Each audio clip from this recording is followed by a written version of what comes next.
je me réveille de cette sieste, allongée comme ça sur le ventre, sur... Non, mais c'est tonton, il nous a aidés là quand on est venu en France, il faut pas, il faut rien dire. Non, mais elle là, c'est tantine et tout. Elle là, c'est une tantine. Comment tu vas faire ça? Non, mais lui là, c'est l'homme de Dieu. Qui va parler devant l'homme de Dieu comme ça là? Non, mais elle, c'est la femme du pasteur, il faut rien dire. Non, mais lui, c'est le parrain. Elle, c'est la marraine. Chloé, bravo à toi d'avoir parlé, d'avoir partagé ton témoignage. Et merci à Voice of Congo d'avoir eu les corones de partager ce genre de témoignage, pardon, puisqu'on sait que c'est un sujet très tabou et que c'est quand même, de manière générale, assez mal vu. Ensuite, un message particulièrement pour ceux qui sont de ma génération, ceux qui ont moins de 35 ans, ceux qui sont nés ici en Europe, qui ont vécu en Europe et qui donc savent qu'il y a des ressources pour faire avancer les choses. Il faut que les lois du silence dans nos communautés africaines, congolaises, surtout là, nous qui sommes ici en France, en Belgique, au Luxembourg, aux Pays-Bas, il faut que les lois du silence, elles tombent. Les prédateurs, il faut les dénoncer. Signalement police, tout. Venir les... Voilà, même s'il faut tout, il faut les dénoncer, ça ne peut plus durer.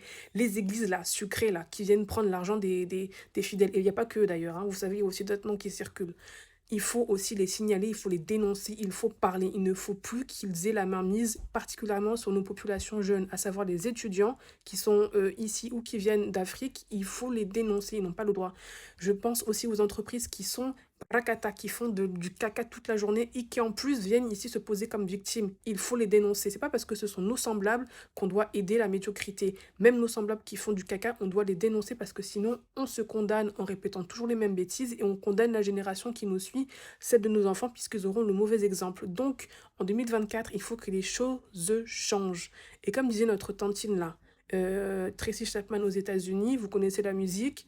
And finally, the tables are starting to turn. Donc, il faut que les enfants, là, nous qui sommes en Europe, il faut qu'on se bouge, il faut qu'on se lève, il faut qu'on dise stop à toutes ces déviances. Sinon, on va toujours être condamné, peu importe qu'on soit en France, en Belgique, aux Pays-Bas, etc., à stagner, à être la communauté la plus médiocre. Parce que si on ne règle pas nos problèmes en interne, si on laisse tellement de bazar se faire, comment voulez-vous qu'on peut être bien?